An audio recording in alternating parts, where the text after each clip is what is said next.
Good morning everyone. दोस्तों, आज है जुलाई 14 2023 और हम लोग करेंगे द हिंदू न्यूज़पेपर के एनालिसिस। मेरा नाम है सितेंद्र चौधरी और आज फिर से हम लोग कुछ टॉपिक्स यहाँ पे करने वाले हैं। कौन कौन से टॉपिक रहेंगे एक बार ब्रीफली देख लेते हैं। नेशनल रिसर्च फाउंडेशन, ये कल वाले न्यूज़पेपर में भी टेक्स्ट सेक्शन में आया था और आज भी इसके बारे में आया है, तो काफी अच्छे से डिटेल में चर्चा करेंगे नेशनल रिसर्च फाउंडेशन के बारे में। क्योंकि कोई भी ऐसी नया कोई इंस्टीट्यूशन बनाया जाता है या पुरानी इंस्टीट्यूशन का मर्जर किया जाता है तो यूपीएससी उस पर काफी ज्यादा फोकस करता है, तो डिटेल में डिस्कशन करेंगे। और इसी के साथ साथ एक और इंटीग्रेटेड टॉपिक है सीएसआर, जिसे कहा जाता है कॉर्पोरेट सोशल रिस्पॉन्सिबिलिटी। थोड़ा सा इसके बारे में बात करेंगे क्योंकि दोनों आपस में इंटर रिलेटेड हैं। उसके अलावा एक डिसीज के बारे में बात करेंगे जिसे डीएमडी कहा जाता है। ये काफी एक रेयर जेनेटिक डिसीज होता है। इंडियन साइंटिस्ट और जापानीज साइंटिस्ट ने मिलकर इसका एक सोल्यूशन ढूंढा है, ट्रीटमेंट ढूंढा है बेसिकली। थोड़ा इसके बारे में बात करेंगे जीएस पेपर 3 में, बट ज्यादातर ये मैं कहूंगा कि प्रीलिम्स के लिए ज्यादा इंपॉर्टेंट है। Partial shutdown of the internet, ये भी कल वाले न्यूज़पेपर का आर्टिकल था। कल टाइम की वजह से हम लोग नहीं कर पाए थे, तो इसको हम लोग आज इंक्लूड यहाँ पे करने वाले हैं। थोड़ा सा देखेंगे। हालांकि लास्ट वीक हम लोग ने डिस्कशन किया था इंटरनेट शटडाउन के बारे में, लेकिन पार्शियल शटडाउन अलग चीज है, कंप्लीट शटडाउन अलग चीज है। दोनों के बारे में बात करेंगे। उसके अलावा साइंटिस्ट जो लोग हैं, हमारे जो साइंटिस्ट होते हैं, एक्सपर्ट्स होते हैं, उनकी फ्रीडम ऑफ स्पीच के बारे में बात करेंगे। तो ये एक डिसेंट एडिटोरियल यहाँ पे दिया गया है। चलिए, लेकिन एक बार फ्रंट पेज पे देख लेते हैं आज क्या हो रहा है। तो with Modi flying to the Paris, India approves plan to buy 26 Rafale M jets. तो मोदी जी भी पेरिस गए हैं भाई। वैसे तो पेरिस में काफी हंगामे हो रहे हैं, कम्युनल वायलेंस वगैरह हो रहे हैं, लेकिन जो इस तरह की हाई प्रोफाइल मीटिंग्स होती हैं वो एक्चुअली 6 महीने पहले या 8-10 महीने पहले ही फिक्स हो जाती हैं। तो इनको चेंज करना आसान नहीं होता है क्योंकि बहुत सारा पेपर वर्क, बहुत सारा एडमिनिस्ट्रेशन वर्क यहाँ पे होता है। तो मोदी जी वहाँ पे जाएंगे और हो सकता है 26 राफेल जो जेट्स हैं उनको हम लोग परचेज कर लें। ठीक है, ये जेट जो है वो हम लोग अपनी नेवी के लिए ले रहे हैं बेसिकली, ये ज्यादातर। ठीक है, तो जो हमारा एयरक्राफ्ट कैरियर है उसमें भी हम लोग इसका यूज कर पाएंगे डेफिनेटली। लैंड के लिए तो ऑलरेडी हम लोग ने लिया हुआ एयरफोर्स के लिए, तो नेवी में भी इसको हम लोग ऐड करने वाले हैं। उसके अलावा फ्रांस के साथ बेनिफिट एक होता है हमें बड़ा जबरदस्त, जो दूसरी कंट्री से नहीं होता है। फ्रांस और इसराइल इंडिया को ना टेक्नोलॉजी भी देते हैं। मतलब सारी 100% नहीं देते हैं, लेकिन कुछ क्रिटिकल जो पार्ट्स होते हैं वो इंडियन कंपनी के साथ मिलकर मैन्युफैक्चर करते हैं। तो इससे एक तो हमारा जो आत्मनिर्भर भारत की हम लोग बात करते हैं और इंडिजिनियस डिफेंस मैन्युफैक्चरिंग की बात करते हैं, तो वो इम्प्रूव होता है, एम्प्लॉयमेंट वगैरह जनरेट होती है। खैर, अभी थोड़ा पेशेंस रखते हैं। जब मोदी जी जाएंगे तो एग्रीमेंट्स वगैरह होंगे, डिसेंट से आर्टिकल आएंगे पेपर में, तब इसको हम लोग डिटेल में देखेंगे। तो थोड़ा सा पेशेंस रखना भी जरूरी है इस तरह के एग्जाम उसके आर्टिकल्स के लिए। ठीक है जी, चलो बढ़ते हैं पहले टॉपिक पे। क्या कहता है देखिए। The India's third moon mission, ये भी हम लोग आज थोड़ा पेशेंस रखेंगे। हालांकि चंद्रयान के बारे में हम लोग बहुत बात कर चुके हैं पिछले महीने में। आज 14 तारीख है। आज शाम को 2 बजे, ठीक है, मतलब 2 बजे के आसपास चंद्रयान को छोड़ा जाएगा। हमारा जो सतीश धवन, मतलब विक्रम साराभाई स्पेस सेंटर है, विक्रम साराभाई स्पेस सेंटर है, वहां से इसको लॉन्च किया जाएगा एलवीएम के थ्रू, है ना। हमारा जो सब super powerful launch vehicle mark 3 है, ये उसको छोड़ेगा। पहले मून के ऑर्बिट में जाएगा, कुछ टाइम तक मून के ऑर्बिट में रहेगा और हो सकता है अगस्त के महीने तक। देखिए, ऐसा नहीं है कि आज हम लोग इसको यहाँ से छोड़ेंगे और आज ही पहुंच जाएगा। ऐसा नहीं होता है, ये थोड़ा समय लेता लेता है और इसको महीना 2 महीना पहुंचने में लग सकता है मून के सरफेस पे। लेकिन हम लोग सॉफ्ट लैंडिंग करवाएंगे, हार्ड लैंडिंग नहीं करवाते हैं। चंद्रयान 2 में थोड़ी गड़बड़ हो गई थी तो वो हार्ड लैंडिंग हो गई थी, क्रैश लैंडिंग। लेकिन इस बार हो सकता है हम लोग सॉफ्ट लैंडिंग में सक्सेसफुल हो जाएं। और अगर ऐसा होता है तो इंडिया दुनिया का फोर्थ कंट्री बन जाएगा जो कि मून के सरफेस पे सॉफ्ट लैंडिंग करवाएगा। सॉफ्ट लैंडिंग जैसे हेलीकॉप्टर धीरे धीरे धीरे धीरे धीरे ऐसे उतरता है ना, उसको सॉफ्ट लैंडिंग बोलते हैं। खैर, आज इसको हम लोग लॉन्च करेंगे, तो कल वाले पेपर में जो है इसको हम लोग थोड़ा ज्यादा अच्छे से डिटेल में डिस्कशन करेंगे। वैसे तो चंद्रयान 3 के बारे में पूरा कंटेंट मैं आपको दे चुका हूँ, बट कुछ चीजें हैं जो हम लोग कल डिस्कस कर सकते हैं। तो आज इसको थोड़ा सा छोड़ते हैं, आज हम इस पे फोकस करते हैं। Proposed national research foundation looks to tap CSR to address the funding concern. ये आज के पेपर का आर्टिकल है। कल वाले पेपर में भी एक टेक्स्ट सेक्शन में दिया गया था, what is the national research foundation. तो बड़ी अच्छी चीज हुई, कल हम लोग ने थोड़ा पेशेंस रखा, ये आर्टिकल कवर नहीं किया। आज हम लोग जो है इस चीज के साथ इसमें एडिशनल आर्टिकल भी कवर कर सकते हैं, सीएसआर वाला। तो नेशनल रिसर्च फाउंडेशन क्या है, पहली बात तो ये है, ये एक नया फाउंडेशन बनाया जाएगा सरकार के द्वारा। अमेरिका में एक फाउंडेशन काम करता है बड़ा जबरदस्त, ठीक है, उसे कहते हैं national science foundation of the United states. इसकी ही कॉपी की है हम लोगों ने, कॉपी कह लीजिए, इंस्पिरेशन कह लीजिए, जो आपका मन करे। तो इसकी इसके ऊपर बेस्ड है बेसिकली। ये क्या करते हैं अमेरिका में, अमेरिका, चाइना, ये कंट्रीज क्या करती हैं, रिसर्च के अंदर बहुत ज्यादा पैसा खर्चा करती हैं। लेकिन वो सारा पैसा ना गवर्नमेंट की साइड से नहीं होता है, बहुत सारा पैसा प्राइवेट सेक्टर की तरफ से भी दिया जाता है रिसर्च वगैरह करने के लिए। तो अमेरिका में साइंस और प्राइवेट सेक्टर दोनों मिलकर रिसर्च का काम करते हैं। इंडिया में अभी तक ऐसा नहीं है। कोई ऐसी हमारे पास कोई इंस्टीट्यूशन है ही नहीं नेशनल लेवल पे। एक इंस्टीट्यूशन है हमारे यहाँ पे, लेकिन वो उतना सक्सेसफुल नहीं रहा जितनी उससे उम्मीद की जा रही थी। लेकिन इस बार हम लोग बना रहे हैं नेशनल रिसर्च फाउंडेशन, जिसमें प्राइवेट सेक्टर का बहुत इंपॉर्टेंट रोल होने वाला है। It is design to be an apex body. Apex body का मतलब होता है टॉप। जैसे सुप्रीम कोर्ट जो है एपेक्स, जो है हमारी जुडिशरी का पार्ट होता है ना, एपेक्स सबसे हाईएस्ट लेवल। तो apex body for providing the high level scientific direction for the scientific research in India. ये सबसे बड़ी बॉडी होने वाली है। ठीक है। तो कैसे, क्योंकि इसकी रिकमेंडेशन नेशनल एजुकेशन पॉलिसी 2020 में की गई थी कि हम लोग ऐसा कुछ बनाएंगे, तो सरकार जो है उसको इम्प्लीमेंट करने वाली है और ये सब किया जाएगा। करना क्या है, इसका बेसिक पर्पज है इंडिया में जो रिसर्च का कल्चर है, इनोवेशन का कल्चर है, खासकर हमारी यूनिवर्सिटीज में, कॉलेज में, रिसर्च इंस्टीट्यूशंस में, लेबोरेटरीज के अंदर, उसको बूस्ट करना है, फोस्टर करना है। तो आप सोच रहे होंगे सर कि अभी रिसर्च नहीं होती है क्या? होती हैं, लेकिन जिस लेवल पे होनी चाहिए, जिस तरह से हमारा कंट्री है, हम लोग विश्व गुरु बनने की बात करते हैं, अमृत काल की बात करते हैं, हम लोग वर्ल्ड की नंबर 1 इकोनॉमी बनने की बात करते हैं, उसके हिसाब से हमारे यहाँ पे रिसर्च नहीं होता है। ठीक है। लेकिन इस सबसे बड़ी दिक्कत क्या है? फंडिंग की दिक्कत है, टैलेंट की दिक्कत नहीं है। टैलेंट तो हमारे में भर भर के है। इवन अमेरिका में जो रिसर्च हो रही है, ब्रिटेन में जो रिसर्च हो रही है, उसके अंदर भी इंडियन साइंटिस्ट का ठीक ठाक कंट्रीब्यूशन होता है। तो टैलेंट की कमी नहीं है। कमी किस चीज की है? पैसे की कमी है। पैसा नहीं मिल पाता है, तो इस वजह से हमारे बहुत सारे साइंटिस्ट लोग जो विदेशों में चले जाते हैं, वहां पे जाके नोबेल प्राइज जीतते हैं, वहां पे जाके एक्सपेरिमेंट्स करते हैं, वहां पे जाके उनको पैसा मिलता है, फैसिलिटीज मिलती हैं, लेबोरेटरीज मिलती हैं, गवर्नमेंट की तरफ से कोई बैरियर नहीं होते हैं, जितना पैसा चाहे उतना सरकार देती है। हमारे यहाँ पे पैसा नहीं है, टैलेंट की कमी नहीं है।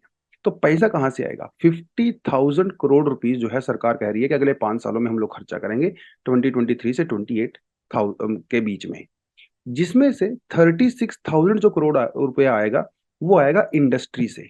यहां पे ये है प्राइवेट सेक्टर। प्राइवेट सेक्टर से पैसा आएगा। और फिलेंथ्रोपिस्ट, मतलब जिसको थोड़ा, जिसके पास भाई एक्स्ट्रा पैसे होते हैं, फालतू पैसे होते हैं, तो वो लोग थोड़ा सा दान दक्षिणा कर देते हैं, फिलेंथ्रोपिस्ट मूवमेंट। लेकिन मेजरली ये है 36,000 करोड़ रुपीज।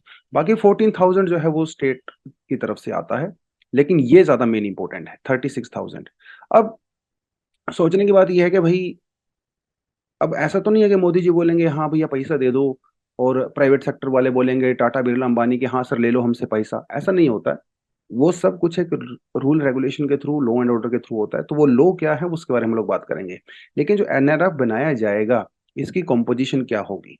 इसकी कॉम्पोजिशन देखिए, prime minister will be the ex officio president of the board. ये इंपॉर्टेंट पॉइंट है प्रीलिम्स के लिए। Apart from that, Minister of Science and Technology and the Minister of Education will be ex officio presidents. ठीक है, ex officio presidents होंगे apart from Prime Minister. उसके अलावा it would have a 16 member governing body, जिसमें से 2 member होंगे कहां से? Department of science and technology से। 5 लोग होंगे इंडस्ट्री से, भैया पैसा तो इंडस्ट्री से चाहिए, तो यहाँ से भी 5 लोगों ने हम लोगों ने इंक्लूड किया है। उसके अलावा ह्यूमैनिटी बैकग्राउंड से होंगे, और 6 एक्सपर्ट्स ऐसे होंगे जो कि अलग अलग प्रोजेक्ट्स के अंदर इन्वॉल्व होंगे। तो ये पूरे का पूरा बनाया जाएगा इस तरह से एनआरएफ को। लेकिन इसकी जरूरत क्यों पड़ी? जैसे मैंने आपको बता ही दिया है। इसकी जरूरत इसलिए पड़ी क्योंकि इंडिया में साइंस रिसर्च के ऊपर हम लोग पैसा बहुत कम खर्चा करते हैं।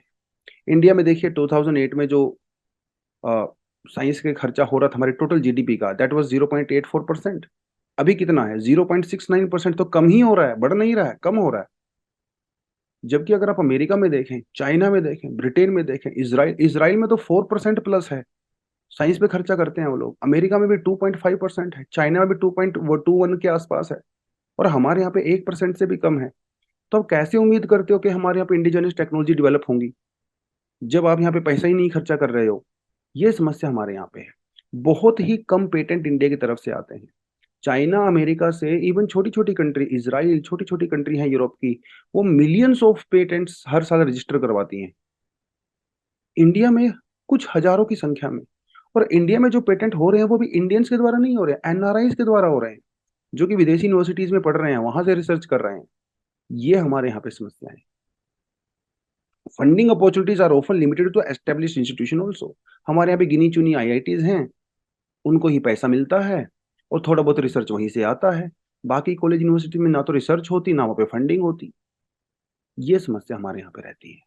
फ्रेगमेंटेशन ऑफ रिसर्च, पता ही नहीं है, क्योंकि कोई यूनिफाइड बॉडी नहीं है पूरे देश में। टाटा वाले अपनी रिसर्च कर रहे हैं, बिरला वाले अपनी कर रहे हैं, अडानी अपनी कर रहा है, रिलायंस अपनी कर रहा है, आईआईटी कानपुर खुद की कर रहा है, आईआईटी हैदराबाद अपनी कर रहा है, मुंबई वाली कर रहा है। अरे क्या फ्रेगमेंटेशन रिसर्च हो रही है, कोई प्रॉपर चैनलाइज तरीके से नहीं हो रही है, कोई एम को लेके प्रॉपर नहीं हो रही है कि भाई ये हमारा एम है, ये हमारी प्रॉब्लम है, इसे हमें सोल्व करना है। ऐसा कुछ हो ही नहीं रहा है। ये हमारे यहाँ पे दिक्कत है।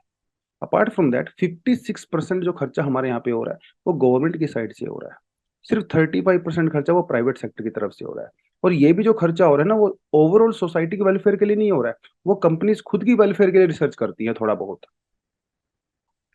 और इनमें से बहुत सारा रिसर्च तो किया जाता है विदेशी फंडिंग लेने के लिए, ये दिखाने के लिए, हाँ भाई हम लोग कुछ कर रहे हैं तो हमें प्लीज पैसा दे दो।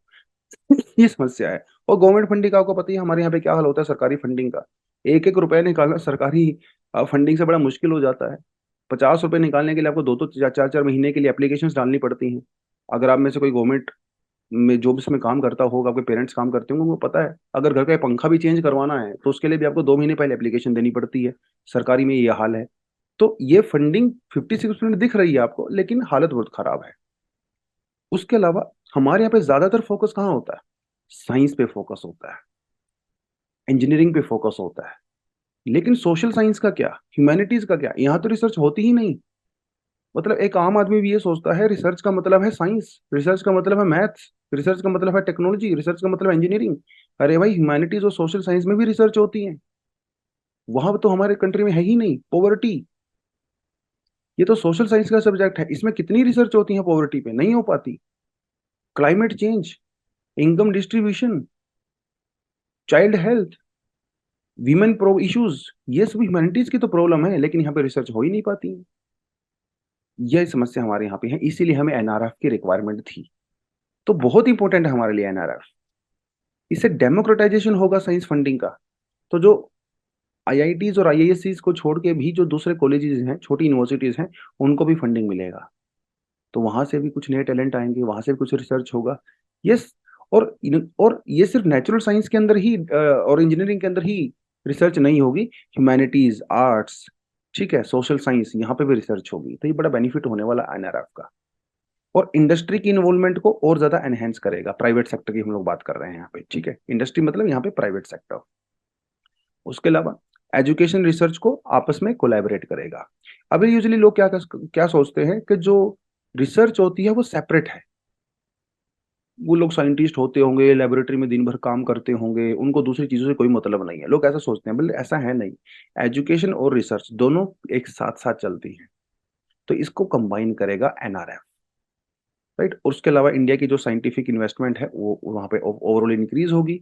यस। उसके अलावा जो आप देखें इनोवेशन हमारा बढ़ेगा। सोसाइटल जो चैलेंजेस हैं, जैसे पॉवर्टी का एग्जांपल मैंने आपको दिया, child health and all that, उसके अंदर इंप्रूवमेंट डेफिनेटली होगी।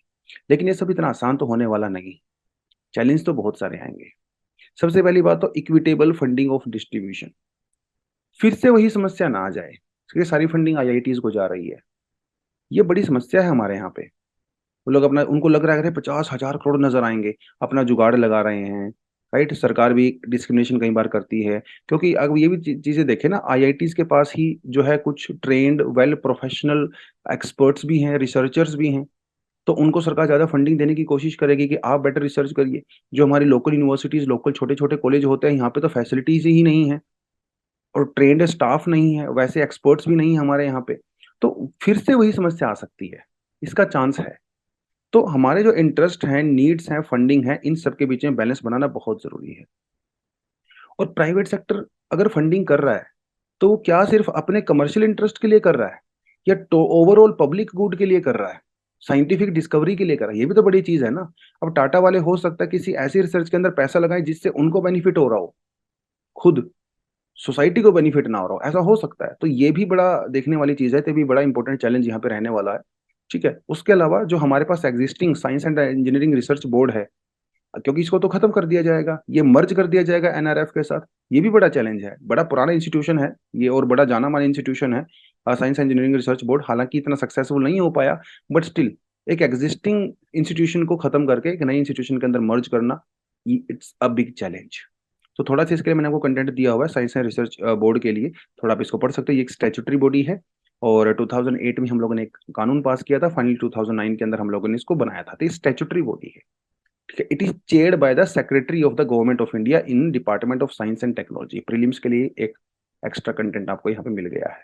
इसका काम क्या है? इंडिया में प्रमोट करना बेसिक रिसर्च को साइंस और इंजीनियरिंग वाले सेक्टर में, और फाइनेंशियल असिस्टेंस देना साइंटिस्ट लोगों को, एकेडमिक इंस्टीट्यूशन वगैरह को, रिसर्च डेवलपमेंट लेबोरेटरीज वगैरह को। काम बेसिकली इसका वही है जो एनआरएफ का है, लेकिन इसमें प्राइवेट सेक्टर का इन्वॉल्वमेंट ज्यादा नहीं था। अभी जो एनआरएफ बनेगा उसमें प्राइवेट सेक्टर का इन्वॉल्वमेंट होगा, इसमें बेसिकली मेजर डिफरेंस यही है। तो इनकी कुछ स्कीम्स वगैरह भी आप यहाँ पे देख सकते हो, कुछ अवार्ड्स वगैरह भी ये लोग देते हैं, वो थोड़ा सा आप देख सकते हो, ठीक है। तो वे फॉरवर्ड में यही है, प्रॉब्लम्स हमारे पास है भैया, सोल्यूशन निकालना है। फेयर और ट्रांसपेरेंट होना चाहिए सब कुछ, है ना, कुछ भी छुपा हुआ नहीं हो, हिडन कुछ भी नहीं होना चाहिए। इंटरडिसिप्लिनरी जो है अप्रोच यहाँ पे बहुत जरूरी है। Science, research, engineering, social science, humanities, वो सब मिलके होगा तभी बढ़िया काम होगा। उसके अलावा secure industry involvement also, yes, जो प्राइवेट सेक्टर है भैया उसकी इन्वॉल्वमेंट इंश्योर करना बहुत ज्यादा जरूरी यहाँ पे है। और आप बिल्डिंग रिसर्च कैपेबिलिटीज को जो है विद इन यूनिवर्सिटीज आप प्रमोट करिए, ये सारी चीजें हैं। लेकिन फिर से वही बात आती है ना, फंडिंग वाली। पैसा नहीं है भैया हमारे पास, पैसा कहाँ से आएगा? प्राइवेट सेक्टर से आएगा। लेकिन प्राइवेट सेक्टर बोलने से तो पैसा नहीं देंगे कि दे दो पैसा, हमें कुछ करना है, ऐसा नहीं होता है। कुछ लॉज होते हैं। यहाँ पे एक लॉ है हमारा, एक पॉलिसी है, कॉर्पोरेट सोशल रिस्पॉन्सिबिलिटी, ठीक है।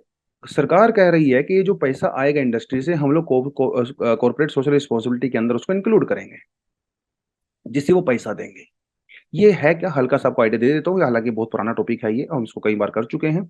हमारा जो कंपनीज एक्ट है 2013, उसके अंदर जो क्लोज 135 है, वो कॉर्पोरेट सोशल रिस्पॉन्सिबिलिटी की बात करता है। इंडिया दुनिया में पहला ऐसा कंट्री बना था जो कॉर्पोरेट सोशल रिस्पॉन्सिबिलिटी की बात करता है लीगल तौर पे। नाम नाम के अंदर ही सब कुछ लिखा हुआ है, कॉर्पोरेट सोशल रिस्पॉन्सिबिलिटी। मतलब ठीक है, आपकी पर्सनल रिस्पॉन्सिबिलिटी भी है। कॉर्पोरेट का मेजर मेजर काम क्या होता है? अपने शेयर होल्डर को बेनिफिट देना, प्रॉफिट देना। लेकिन उसके अलावा ये जो कॉर्पोरेट्स होते हैं, इनकी एक सामाजिक जिम्मेदारी भी तो बनती है। जिस समाज में आप रहते हो, जिस समाज में आपको प्रॉफिट होता है, जिस समाज में सरकार आपको सुविधाएं देती है, उस समाज के लिए भी आपकी कुछ रिस्पॉन्सिबिलिटी बनती हैं। इसके लिए जो है ये बनाया गया था। और इसके अकॉर्डिंग क्या है, कम से कम 2% अपने टोटल प्रॉफिट का ये जो कॉर्पोरेट्स हैं प्राइवेट, वो सोशल रिस्पॉन्सिबिलिटी में खर्च करेंगे। वो सोशल रिस्पॉन्सिबिलिटी कुछ भी हो सकता है, वो एजुकेशन सेक्टर में भी हो सकता है, हेल्थ सेक्टर में भी हो सकता है, एचआईवी को इरेडिकेट करना है, पॉवर्टी को इरेडिकेट करना है, किसी भी लेवल पे हो सकता है। तो सरकार ये कह रही है कि जो एनआरएफ के थ्रू हम लोग पैसे का जुगाड़ करने वाले हैं 50,000 करोड़, जिसमें से 36,000 करोड़ जो है प्राइवेट सेक्टर से आएगा, it will come through social responsibility network. थोड़ा इसके बारे में पढ़ना है तो आप लिंक पे क्लिक कर सकते हो, इंडियन एक्सप्रेस का डिसेंट सा आर्टिकल आया था कुछ टाइम पहले, उसको थोड़ा पढ़ सकते हो। तो ये है पूरी बात कॉर्पोरेट सोशल रिस्पॉन्सिबिलिटी वाली। ठीक है जी, चलिए आगे बढ़ते हैं। Indo Japanese researchers develop treatment for the Duchenne's muscular dystrophy. ये क्या है? बस देखिए, अभी ये रिसर्च ना इनिशियल स्टेज में है, कोई फाइनल ट्रीटमेंट अभी नहीं आया है। जब फाइनल ट्रीटमेंट आएगा तब इस आर्टिकल को हम लोग डेफिनेटली कवर करेंगे, थोड़ा सा पेशेंस रखेंगे फिलहाल।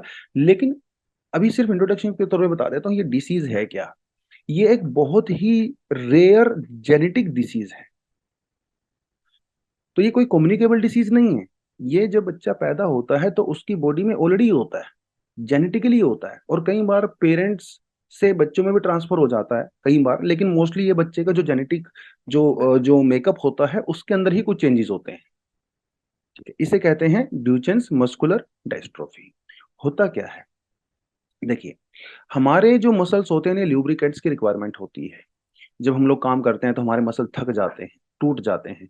तो उनकी रिपेयर के लिए, मसल्स की रिपेयर के लिए, उनका जो वियर टियर होता है उसकी रीजनरेशन के लिए हमें चाहिए होता है लुब्रिकेंट, राइट। तो जिसको ये डिसीज हो जाता है, जिसको ये जेनेटिक डिसऑर्डर हो जाता है, उनके मसल्स नेचुरली तौर पे डिस्ट्रोफिन प्रोड्यूस नहीं कर पाते हैं। तो उनके मसल्स जो है वो टूटते रहते हैं, वीक होते रहते हैं, अनफॉर्चुनेटली। और इतने वीक हो जाते हैं कि वो कुछ भी काम नहीं कर पाते। फाइनली वो व्हील चेयर पे चले जाते हैं और यूजली 28-30 साल की उम्र तक पहुंचते पहुंचते उनकी डेथ हो जाती है। One more thing very important, ये सिर्फ मेल चिल्ड्रन में होता है, फीमेल चिल्ड्रन में नहीं होता है। ठीक है, तो ये जो एक हमारा एक कह सकते हैं आप केमिकल है, हार्मोन है, ठीक है, डेस्ट्रोफिन, जो कि मसल्स की स्ट्रेंथ बढ़ाता है, उनके अंदर ल्यूब्रिकेंट प्रोवाइड करवाता है। तो ये डिसीज है। अब इंडिया के अंदर भी 80,000 के लगभग लोग जो है इससे पीड़ित हैं। जापान के अंदर भी 5,000 के लगभग लोग इससे पीड़ित हैं। तो इंडियन और जापानीज रिसर्चर्स ने एक टीम बनाई और इसके लिए हम लोगों ने काम करना शुरू किया और फाइनली कुछ अच्छे रिजल्ट नजर आ रहे हैं। तो साइंटिस्ट लोगों ने क्या किया, एक फूड एडिटिव है जो कि फूड वगैरह में डाला जाता है, जिसे कहा जाता है बीटा ग्लूटन, ग्लूकन। ठीक है, इसके एक स्ट्रेन को N163 यूज किया है, ठीक है, ऑफ यीस्ट, ठीक है, एरोब्लैसिडियम पुलानंस। ठीक है, ये एक यीस्ट है, इस यीस्ट का स्ट्रेन है N163 और ये फूड एडिटिव से आता है, बीटा ग्लूकन। इसको यूज किया है उस दवाई में और इससे काफी पॉजिटिव रिजल्ट देखने को मिले हैं। अभी फाइनल अप्रूवल नहीं हुआ है, टेस्टिंग वगैरह चल रही है, लेकिन लेट्स होप फ्यूचर में ऐसा हो और जिनको भी ये डिसीज है वो ठीक हो जाए। अभी जो फिलहाल इसके लिए जो ट्रीटमेंट है वो जीन थेरेपी वगैरह ही ज्यादातर होती हैं, लेकिन ये भी बहुत कामयाब नहीं है और बहुत बहुत ज्यादा एक्सपेंसिव भी है। इसमें स्टीरॉइड्स वगैरह का भी काफी यूज किया जाता है लेटर ऑन। चलिए अब बढ़ते हैं, is it possible to have the partial app bans. तो ये केस जो है वो ये अभी मणिपुर से आया हुआ है। ठीक है, कल का आर्टिकल था ये, लेकिन आज भी इसकी कंटिन्यूएशन है। अब मणिपुर में क्या हुआ ना, इंटरनेट बंद कर दिया, कई महीने से इंटरनेट बंद है वहां पे। ऐसे ही राजस्थान के अंदर इंटरनेट बंद कर दिया जाता है किसी भी बहाने से। राजस्थान में तो हालत ये है कि छोटा मोटा एग्जाम भी होता है ना सरकारी, तो इंटरनेट बंद कर दिया जाता है और नकल फिर भी होती है पेपर फिर भी लीक होते हैं।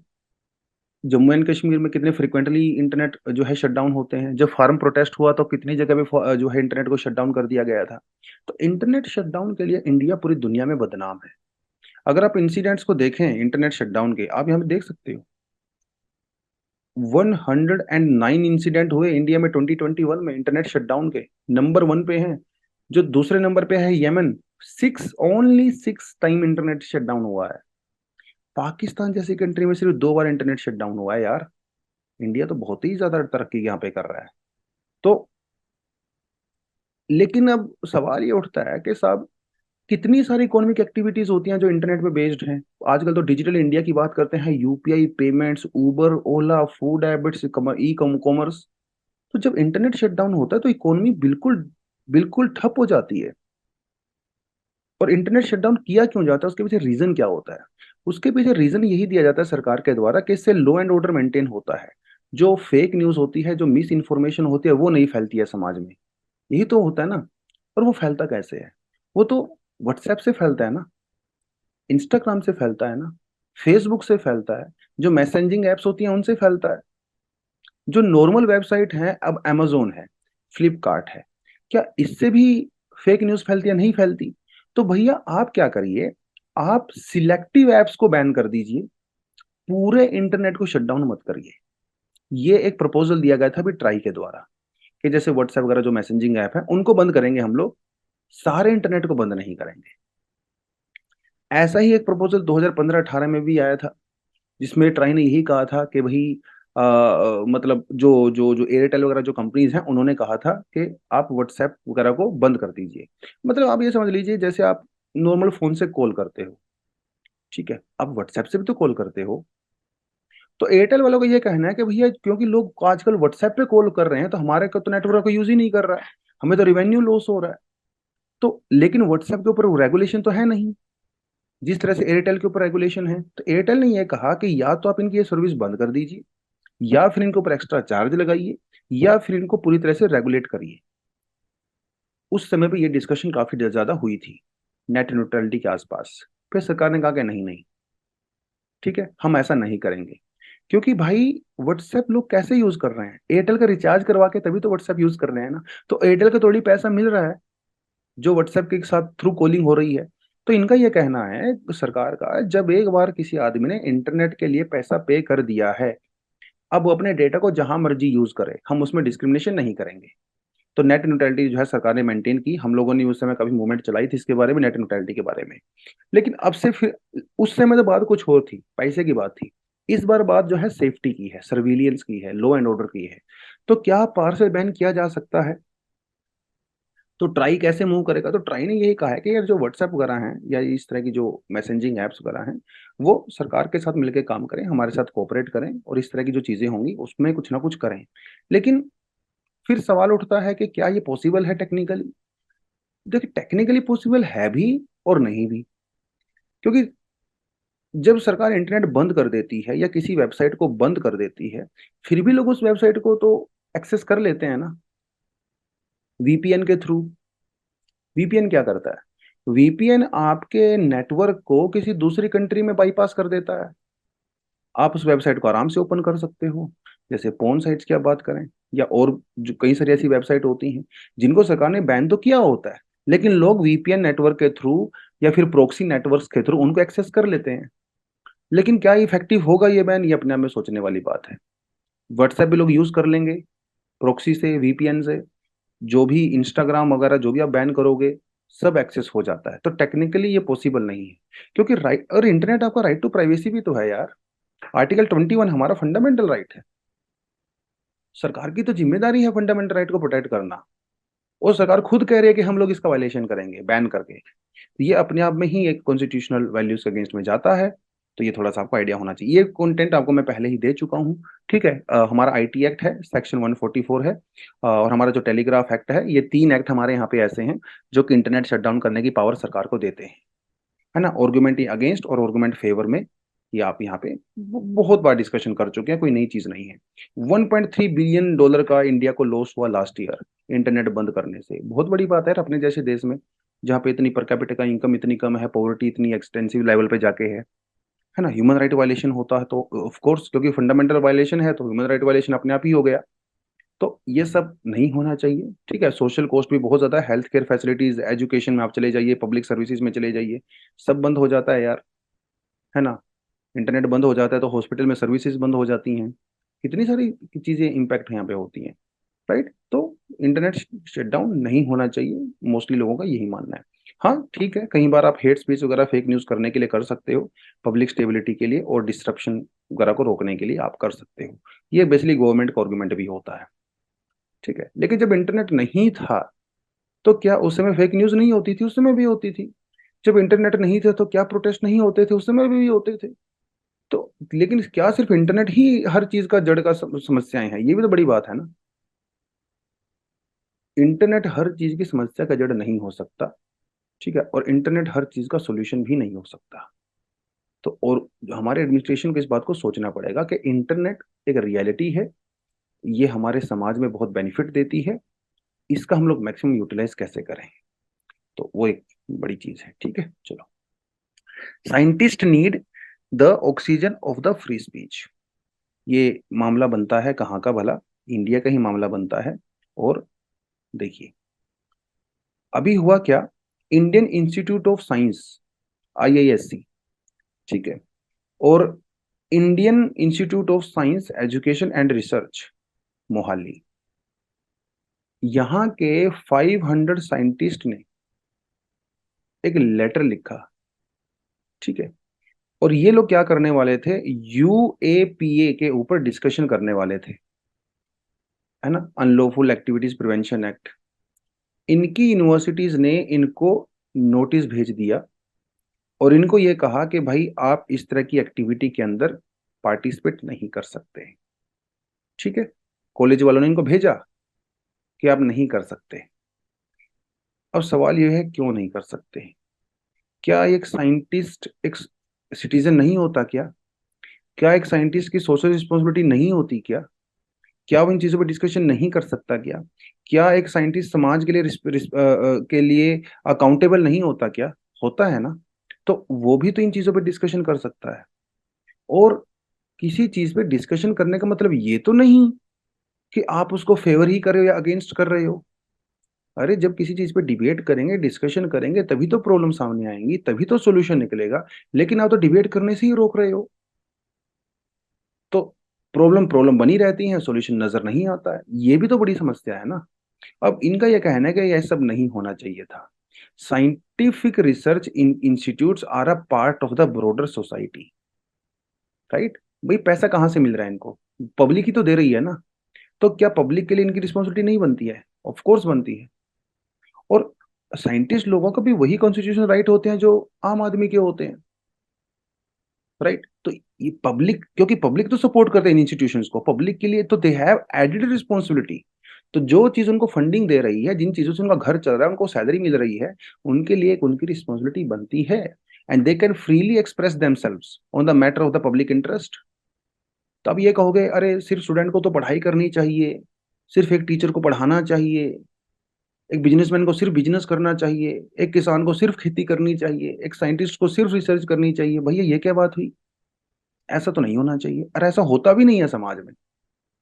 अगर आप हिस्टोरिकली भी देखें, हमारे जो फ्रीडम फाइटर्स को अगर आप देखें, कितने सारे फ्रीडम फाइटर हमारे ऐसे रहे हैं जो स्टूडेंट लाइफ में एक्टिव रहे थे, स्टूडेंट लीडर्स थे। इवन भगत सिंह आप देख लीजिए। इवन आज के समय में भी जो मोस्टली इंडिया में पॉलिटिशियंस रहे हैं, आज भी अगर आप देखो तो ये खुद अपने टाइम में स्टूडेंट लीडर्स रहे हैं। तो आप ये कहोगे अरे स्टूडेंट को सिर्फ पढ़ाई करनी चाहिए, वो पॉलिटिकल चीजों में पार्टिसिपेट नहीं कर सकता। अरे स्टूडेंट भी एक समाज का हिस्सा होता है। समाज में कोई चीजें अच्छी हो रही हैं, गलत हो रही हैं, उसके लिए उसका भी रिस्पॉन्सिबिलिटी बनती है, और उसको करना चाहिए स्टूडेंट को, क्योंकि वो तो दूसरे लोगों से ज्यादा अवेयर है ना, क्रिटिकली सोच सकता है। तो आप चंद्रगुप्त मौर्य को देख लीजिए, है ना, ही वॉज ए स्टूडेंट, और वो भी तो एक स्टूडेंट मूवमेंट ही था कहीं ना कहीं। ऐसा भी कुछ लोग मानते हैं।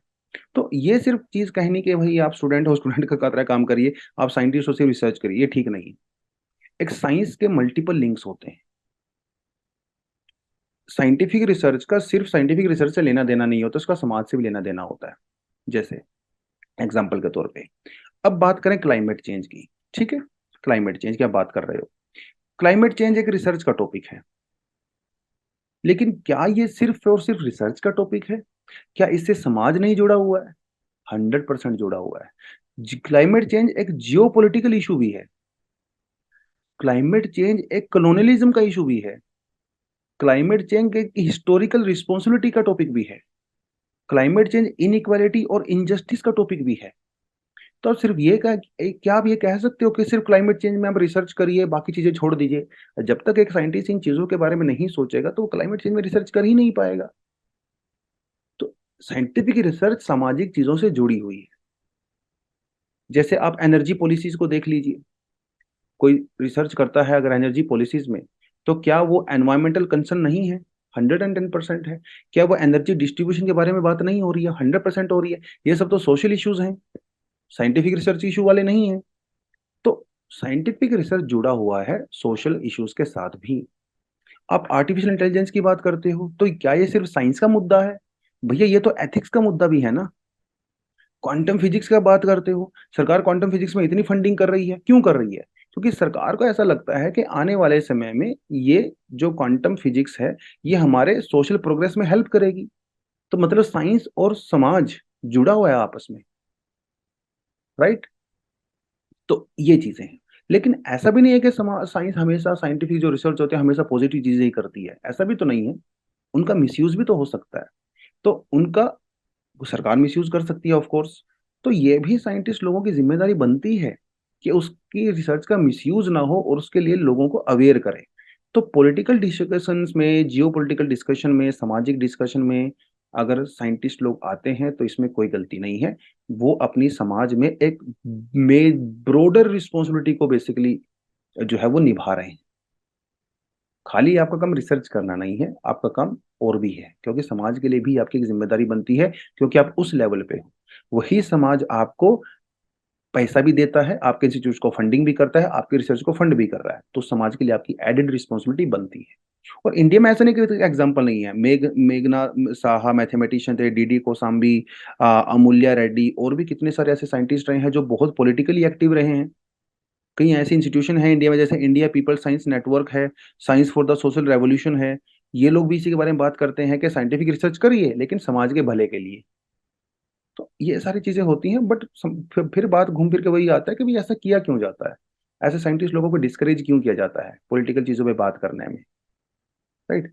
क्योंकि इससे एडमिनिस्ट्रेशन जो है वो अनकंफर्टेबल होता है। उनको ऐसा लगता है कि ये गवर्नमेंट के अगेंस्ट में जो है कुछ अपने व्यूज को प्रमोट करेंगे। अरे यूएपीए पे डिस्कस करना या किसी चीज पे डिस्कस करने का मतलब ये तो नहीं कि हम लोग सिर्फ गवर्नमेंट को क्रिटिसाइज कर रहे हैं। डिबेट डिस्कशन में तो हर तरह की बातें होती हैं, उसकी प्लस में भी होती हैं, माइनस में भी होती हैं, प्रॉब्लम पे डिस्कशन किया जाता है, सॉल्यूशन पे डिस्कशन किया जाता है। तो कई बार ये जो कॉलेज वगैरह होते हैं वो इस तरह के कंट्रोवर्शियल मुद्दे पे इस तरह के एक्शन लेते हैं। इवन गवर्नमेंट उनको, कई बार तो ऐसा भी देखा गया है कि गवर्नमेंट को कोई प्रॉब्लम नहीं है, गवर्नमेंट उनके लिए कोई गाइडलाइंस इशू नहीं करती है, कॉलेज यूनिवर्सिटीज खुद अपने आप ही प्रोएक्टिव होके इस तरह के स्टेप ले लेते हैं। जैसे इस समय मोहाली में या आईएसएससी में जो है वहां पे लिया गया। तो इस तरह की जो चीजें यहाँ पे होती हैं। त्रिपुरा हाई कोर्ट ने 2020 में ये कहा था कि जो गवर्नमेंट एम्प्लॉइज हैं, ठीक है, they have right of the free speech also as a citizen. तो देखिए हमारे यहाँ पे एक जो है civil central civil service conduct rule होता है, जिसमें जो सिविल सर्वेंट्स होते हैं उनको कंडक्ट किया जाता है कि वो कुछ चीजें नहीं बोल सकते, वो गवर्नमेंट को क्रिटिसाइज नहीं कर सकते। एक आईएएस और ईपीएस ऑफिसर होता है, वो ओपनली गवर्नमेंट को क्रिटिसाइज नहीं कर सकता है, this is going to be the against the conduct rules. लेकिन साइंटिस्ट लोग तो इसके अंदर नहीं आते हैं, साइंटिस्ट लोग तो सिविल सर्वेंट नहीं होते हैं। तो इनके ऊपर आप ये रूल क्यों लागू कर रहे हो? तो ये तो अपने आप में ही वायलेशन हो गया। इलाहाबाद हाई कोर्ट ने वर्डिक्ट दिया था 2015 में। उन्होंने कहा था कि जो कंडक्ट रूल है they have no application to a central university. तो लेकिन सेंट्रल यूनिवर्सिटी क्यों कर रही है फिर ऐसा? ठीक है, कॉन्स्टिट्यूशन तो नहीं कहता है, ये कानून तो नहीं कहता है। वो बस अपनी इमेज को सुधारने के लिए कि उनका जो इंस्टीट्यूशन है कहीं वो पॉलिटिकल एनवायरनमेंट के अंदर आना जाए, उसके लिए वो सब ऐसा करते हैं। बाकी आर्टिकल ये कहता है कि साइंटिस्ट लोगों की भी एक रिस्पॉन्सिबिलिटी होती है। साइंटिफिक साइंटिस्ट जो लोग होते हैं, साइंटिस्ट एक्सपर्ट जो हमारे होते हैं, वो लोग भी पॉलिटिकल मुद्दों पे बात कर सकते हैं। इवन बात करनी भी चाहिए। They have a big responsibility also. आप अल्बर्ट आइंस्टाइन को देख लीजिए, जितने भी बड़े बड़े साइंटिस्ट हुए हैं दुनिया में, सबने पॉलिटिकल मुद्दों पे बात की है, खुल के बात किया है, कोई दिक्कत नहीं है। तो लेकिन उनकी जो रिसर्च है समाज के लिए अच्छा काम भी किया है। तो वो सारी चीजें हैं जो इस आर्टिकल के अंदर यहाँ पे बताई गई है, आपको भी पता होना चाहिए। ठीक है, तो दोस्तों बस आज के लिए इतना ही था। कुछ एडिशनल आर्टिकल दिए हुए हैं आपके लिए, आप इनको पढ़ना चाहो तो पढ़ सकते हो। ठीक, तो आज के लिए इतना ही है। Thank you very much, all the best, जय हिंद।